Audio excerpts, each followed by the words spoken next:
নমস্কার বন্ধুরা, আশা করি আপনারা সকলে ভালো আছেন। আজকে বানিয়েছি সাবুর খিচুড়ি।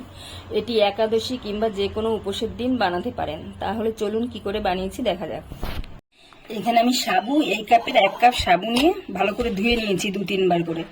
এখন আমি সাবুটাকে ভিজিয়ে রাখবো। আমি 1 কাপ সাবু নিয়েছিলাম আর 1 কাপ জল দিয়ে আমি ভিজিয়ে রাখবো। এখন এটা ভিজানো থাকবে।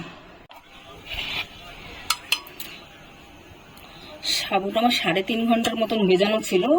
এখন দেখুন পুরো জলটা চুষে নিয়েছে সাবুতে। এখন হালকা হালকা আছে ভিজা ভিজা, এই পুরো নরম হয়ে গেছে। একটু মাছ আছে, এতে কোনো অসুবিধা হবে না। আর সাবুটা যখন ফুটাবো তখন একটু সিদ্ধ হয়ে যাবে। আমি 1 কাপ সাবু নিয়েছিলাম আর 1/2 কাপ মুগ ডাল নিয়েছি। আর নিয়েছি কয়েকটা বিনস কেটে ধুয়ে নিয়েছি, গাজর, আলু।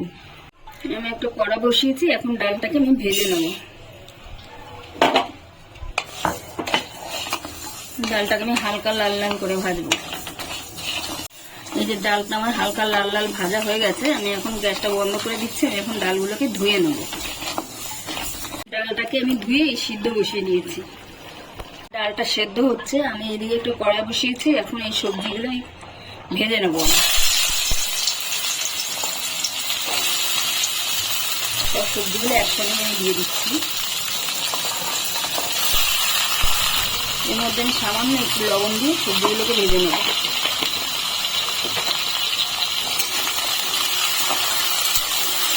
সবজিটা আমার ভাজা হয়ে গেছে, অনেকটা সেদ্ধ হয়ে গেছে সবজিটা। এরকম এখন আমি সবজিটাকে তুলে নিচ্ছি। যে ডালটাও মোটামুটি সেদ্ধ হয়ে গেছে, 80% সেদ্ধ হয়ে গেছে। আমি এখন এর ভিতরে সবজিগুলো দিয়ে দিচ্ছি।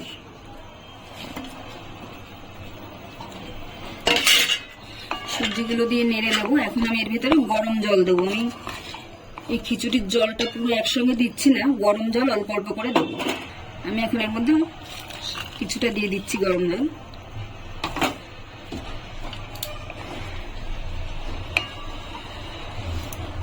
আমি সাবুটার ভেতরে একটু গরম জল দিয়ে দিচ্ছি। গরম জলটা দিয়ে চামচ দিয়ে একটু নেড়ে নেব। তাহলে এর ভিতরে যে আঠালো ভাবটা আছে ওটা বেরিয়ে যাবে। তাহলে আর সাবুর খিচুড়িটা আঠা আঠা হবে না, ঝুরঝুরে হবে, একটার গায়ে একটা লেগে থাকবে না। এখন আমি একটা ছাঁকনি দিয়ে সাবুটাকে ছেঁকে দিচ্ছি। আমি জলটা ফেলে দিয়েছি। এখন সাবুটা এই ছাঁকনির মধ্যে দিয়ে রেখে দিয়েছি। জলটা সব ঝরে যাবে, যে জলটা আছে ভেতরে। আমি এখানে একটুখানি আদা বাটা নিয়ে নিচ্ছি আর সামান্য পরিমাণে একটু জিরের গুঁড়ো। সবকিছু অল্প অল্পই দেবো।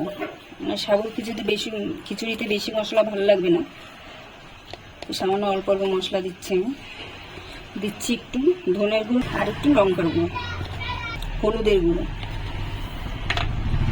দিয়ে একটু জল দিয়ে আমি মশলাটা তৈরি করে নেব।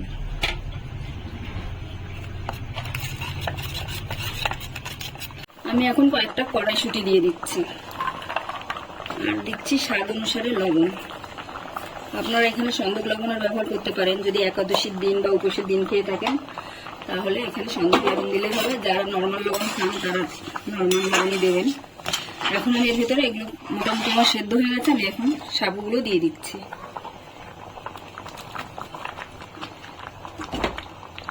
সাবুগুলো দিয়ে ভালো করে নাড়িয়ে দেবো। আমি এখন এর ভিতরে আর একটু গরম জল দিয়ে দিচ্ছি। এটা পাতলা পাতলা করতে হবে, ঠান্ডা হয়ে গেলে এটা শক্ত হয়ে যায়, এই জন্য পাতলাই করতে হবে। সবজি ভাজা তেলের মধ্যে আমি একটু ঘি দিয়ে দিচ্ছি।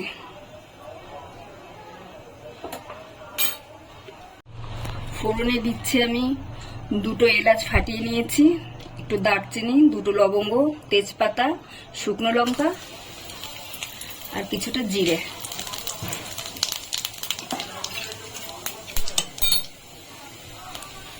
মশলাটা ভালো করে ফুটে গেলে আমি এর ভিতরে যে মশলাটা করে রেখেছিলাম সেটার মধ্যে দিয়ে দিচ্ছি।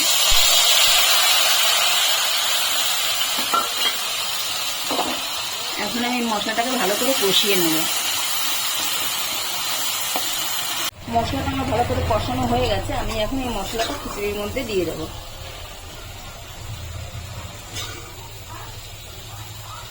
মশলাটা দিয়ে ভালো করে মিশিয়ে নেব। এখন এর ভেতরে চিনি দিয়ে দিচ্ছি। আপনারা আপনাদের পছন্দ মতন চিনিটা দেবেন। আর আমরা চেখে দেখেছি নুনটা কম আছে, সেজন্য আমি আর একটু লবণও দিয়ে দিচ্ছি।